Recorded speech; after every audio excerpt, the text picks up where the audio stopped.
What do you get when you mix a company that loves to make things out of plastic and a man that's laid down more bodies on screen than Bonnie Blue? That, my friend, would be the Kel-Tec KSG. And I'd argue it's only been made popular because of a man named John Wick who used it as a ticket to send people straight to the gulag. Now, besides firing between 3 and 6 BBs per trigger pull and having a dual set of loading tubes for all your shells, this is not the only Airsoft KSG on the market. See, at one point or another, Tokyo Marui released the KSG, and where Tokyo Marui usually does really well, I actually have a lot of problems with that one.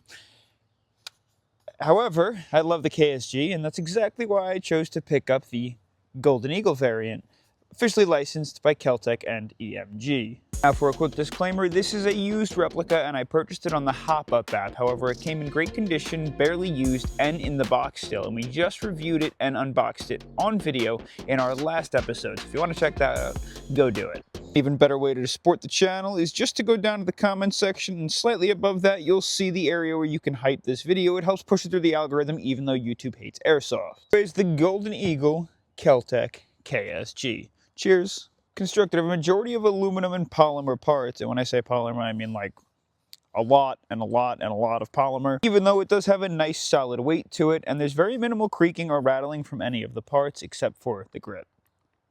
The grip does have a little bit of play forward and backwards. It's not exactly as tight until you start to actually rack it. After it's racked, it will not move anywhere, but you do get a little side-to-side wiggle that you had before. To take a closer look at some parts, we'll start with the stock.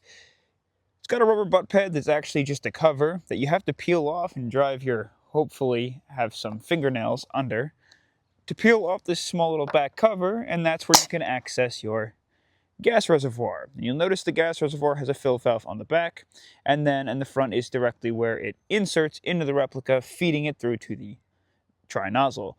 The only downside to this is if it does have gas in it, it will spew out and explode outwards at you, so be careful. It's usually a good idea to empty these completely. You don't have to remove them, and really cool, unlike the Tokyo Marui variants, that the fill valve was on the inside, this one's on the outside, so you could just fill it straight from the back.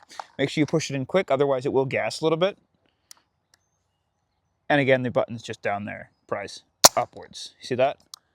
I wouldn't do that too many times. There's a huge unadjustable aluminum cheek plate on the back, just above the area where you load your rounds, and you'll notice something really fancy about the KSG is it's actually designed with a dual tube design where you can load shells in both tubes and use this little switch to switch back and forth between which one you choose to use rounds out of. So if you were to run out of all the rounds on the one side, you'd switch it and then you can load all the rounds on the opposing side. On the Airsoft variant, this guy is just here as a fidget toy, and one of these loads the shell and the other one loads storage area. Speaking of shells, it should run any of these 30 round Airsoft AEG style shells. These are just to put into either your springers or your gas powered shotties. I think it'll work with any of the Jag Arms, the Tokyo Maruis, the SEMA shells. We're going to test it out in a little while, but these are the ones that come with it. They don't look too bad, and I actually prefer the clear design on most of them. The only thing is the gold looks a little bit too fake for my liking. Just in front of the cheek panel, if you push this small little plastic cap forward and then lift it back and off, you'll notice your spot to switch between 3 and 6 shots. Now, when you change this between 3 and 6 shots, it actually doesn't change the power at all. It just, instead of loading one round into every single one of the 3 barrels, it's going to load 2 rounds into every single one of the 3 barrels. So it actually just uses the same amount of gas, same amount of power. You're just going to get a little bit less pressure behind the BBs because they have to carry more BBs forwards. So imagine your range is going to be worse. We'll test that out later. As for activating it, it is not easy to push, but I'm sure that'll wear in. What's nice is you're not going to wind up accidentally engaging the 6 round or the 3 round if you already have it engaged. And this guy just does not want to go in. There we go. I'd be lying to you if I told you that the grip was comfortable. It's not. I don't really like Kel-Tec's paneling that they have on the grips. I know they're going for like a futuristic style look, but that waffle pattern is super uncomfortable. The grip is just a giant hunk of plastic, and they follow some of like the HK replicas where they do have a space or 2 holes that you could put in any of your takedown pins, which I'll show you later. The safety is very simple. It's got S for safe and F for fire. And it's got this small little protrusion here, which basically just helps keep you from accidentally disengaging one side over the other, whether it's against your side, on a sling, in a pouch, wherever you decide to put this. For the trigger does actually rock. There's a little bit of give. I mean, it's a shotgun, who cares? But there's a little give to begin with. The wall's aggressive. The brake is pretty solid. I can't believe we're testing the reset. What am I doing? So the pump here is a giant panel of plastic, plus you have some rail segments on the bottom and then a huge rail segment on the top. The rail segment on the top is actually aluminum. The bottom one is plastic. I recommend probably throwing some sort of grip on the bottom of here, which we're going to do later, just because on the real steel variant, someone's actually, you know, with sweaty hands, slipped off and blown their hand off because the barrel ends so close to where the pump is. Just a weird, unfortunate setting of events. Now looking at the front, you have these two screwed ports. These cover your tubes that you would hold your rounds in.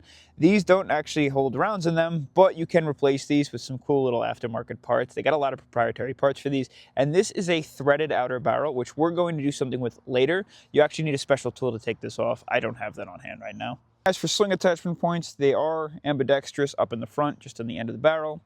And then honestly, I'd imagine you could throw a sling through the back of here too, if you please.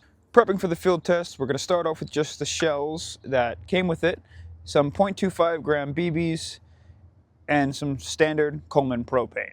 Now with all of these shells, they should hold 30 rounds, and any speed loader or speed loader adapter, electric speed loader, you name it, should be able to load those no problem. They are like loading any other very easy to load AEG mag. And again, like I said, later we'll test out some other shells from different companies, because I think I have a bunch lying around. Next, let's load this guy up. I do wish this was a little easier to get off. It's not the worst, but like if you don't have fingernails, it's not super easy. I'll pull this out, and then I'm just going to fill it with propane. It's a single way valve. There shouldn't be any spitting out, and we're just going to go until it doesn't make a whole lot of noise. Now again, like I said, you got to push this in pretty hard, otherwise it's going to spit gas back out at you. And then just pop the butt cap on. I hope this doesn't get loose over time. Okay, so the first thing I want to check out with the field test, because it's going to be a little different than our standard gas blowback field testing, I want to see if it can handle different types of shells. We've got, from left to right, the shells that come with it, the SEMA shells, and Jag Arms scattergun shells. And we'll test out all three and see if it can feed. We're going to run it on tri-shot to start, and we'll run all of the shells. We're going to load that guy in. Hopefully they all fit. Hopefully they all feed. It's a little finicky to get these guys in sometimes. I find that, you see, maybe it's just a learning curve, but a lot of the time I find that when I'm loading these, they get stuck on this little like release tab, and I don't know why. Throw this guy into fire, and of course, I gotta say, that's a lot smoother than the Tokyo Marui one that I originally had a long time ago when it first came out.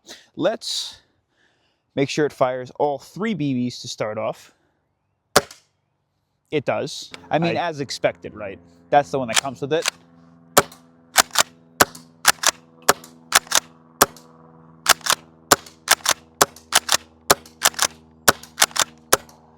And then that was just like 1. I guess at some point it only fed 2, and then it had 1 left in the chamber, and that should be it. Now we should be able to just pop this guy out. That is under spring tension. Those fly right out the base. I don't know if you saw that. Let me see if I can get that on camera really quick. So if you just pull that guy down, it'll shoot them right out the base, which is kind of cool because that's how the real one actually ejects the shells.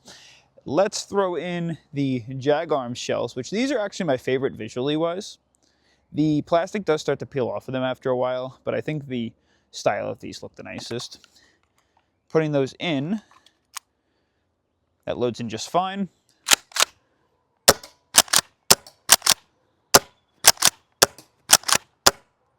We're only feeding 2 at a time, which is really weird. That was 3. That was 3.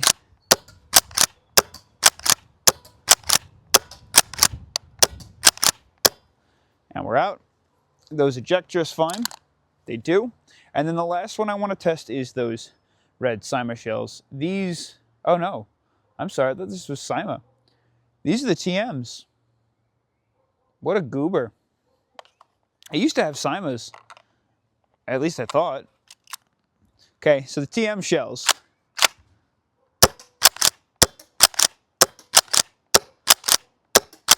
And it feeds. Every now and then we're getting like a 2-shot thing. That's 3. That's 3. That's 3. That was 2. That's 1. Yeah, that's super weird. And we'll just make sure those eject as they should. Do I have any of the Simas? I do have a Sima one. That was just a TM, so we'll check all 4. Look at that. Get that guy in there if we can. Come on. There we go.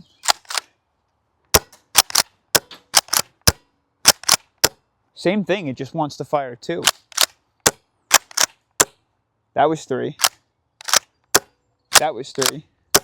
That was 3. That was 3.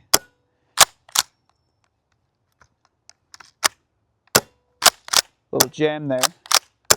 That's all. And make sure the Simas eject. Bang. And it does. Now for our next test, we're going to run the gas efficiency test. And we're just going to refill it. And for proof of concept, I want you to see that you can fill it while this is already inserted in the replica. So you don't actually have to take that out at any point in time, which keeps you from losing gas and killing your O-rings when that thing puffs back. So this is like the best way to top it off. But also, I guess the benefit of having those external reservoirs is if you wanted to, instead of carrying a can of gas on the field, you could just carry a couple of these guys as well. I guess this is the point where I just run as many rounds down as we can. Remember, 3 BBs for every shot. I'm going to count it, and you're probably going to want to just... I'll fast forward through this, because it's probably going to be quite a while. Right after the first shot. Here we go.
Alrighty.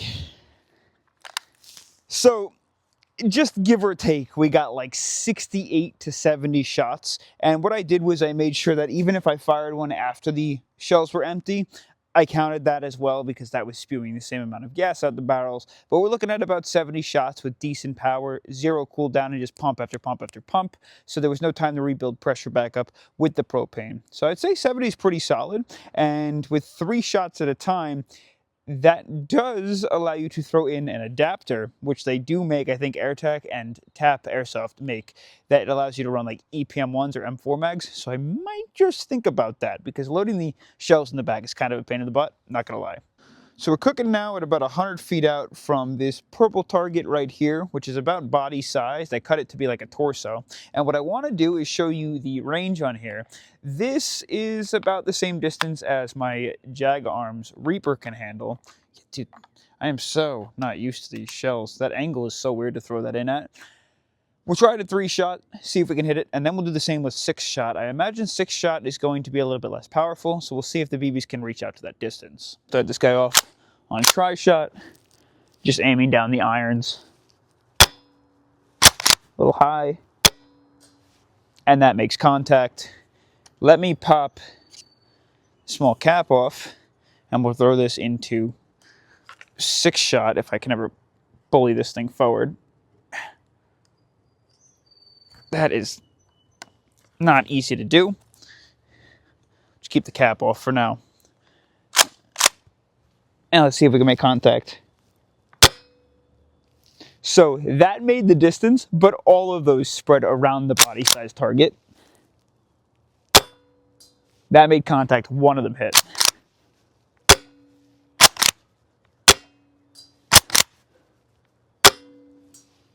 That is so cool.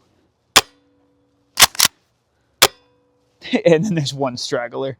So just something that I want to address. Again, simple division, right? If you were to take this shell, which has 30 rounds of run it and try shot, divide that by 3, you get 10 pumps or trigger pulls per shell, which depletes pretty quickly. You bump that up to 6 shots, and that depletes in half the amount of time.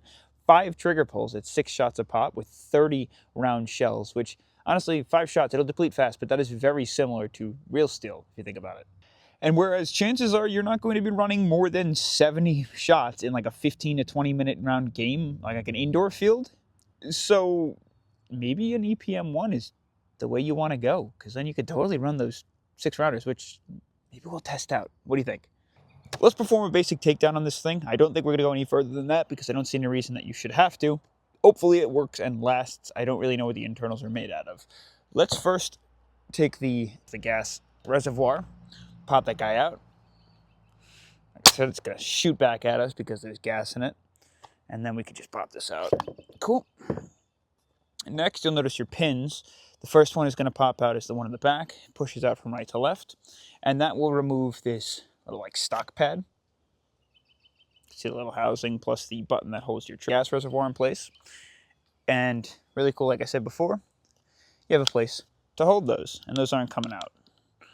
Next, you could pop this pin out. The one that's just a little bit further forward. Store those in the grip. And then very simple, kind of like any AR style takedown, you're just going to kind of lever this guy down and off. So this is about as far as I'm going to go. You can see the trigger and that trigger bar that keeps it a bullpup and connects it all the way back into, I guess, your FCU. This is what will release your hammer and your gas from your reservoir. And up at the front, you can see your 2 ports where you would put your shells. This port is the one that actually feeds BBs. It just shot straight back out at me. And the other one is just a place to store an extra shell, if you please. And obviously both are spring-loaded. You can see that little fidget toy here, which will over time become slightly loose. Just going to want to tighten that down, tighten the Allen bolt down with an Allen key. If you're looking for a gas airsoft shotty, I'm sure you want to know now, is this the one that I think you should go for? Well, if you want a KSG, something unique, yes, I actually do. I think this one's better than the Tokyo Marui, and let me explain. You see, the Tokyo Marui variant had a lot, and I mean a lot, of very small internal moving parts, and accessing anything on the inside when needed, because it was inevitably going to break, unlike a lot of Tokyo Marui replicas, which tend to last for an extremely long time, almost a decade for some people. It was a nightmare. One of the worst parts, I'll throw a picture on screen. I don't remember what it was called, but it was a small little tri-loading ramp that loaded BBs up from the mag into all 3 of the barrels. And when it inevitably did break, that part was notoriously hard to source, and it busted into multiple pieces, so it was even hard to replicate with 3D printing. Fast forward now, the fact that you can load the new reservoir from the back instead of taking this out and loading it up from the front is a genius design and a huge upgrade. Not to mention the action is finally nice and smooth. I guess some of my major concerns are the fact that occasionally, and more often than not, it was feeding 2 BBs instead of 3, or like 4 or 5 instead of 6, and I wonder if that's just because I'm not pumping it back all the way or something. Just something to keep in mind. Not the biggest deal. But also this rubber cap that I imagine after popping it on and off several times, I'm going to at some point wind up tearing the parts that keep it on, and it's not going to be able to latch correctly. I may just drill a hole through the back of the rubber so I could fill it externally. I can't imagine it's going to be a problem, and I don't think dirt's going to get in there, so it's probably not something to worry about anyway. And I guess to wrap things up, as long as internally some of those parts hold up and it doesn't break within the first couple of hours and the first 1,000 shots, this is the only other KSG available on the market, and I think they did a better job with this one than Tokyo Marui did. Again, hype the video, pick up a patch, and I'll see you in the next adventure. Peace.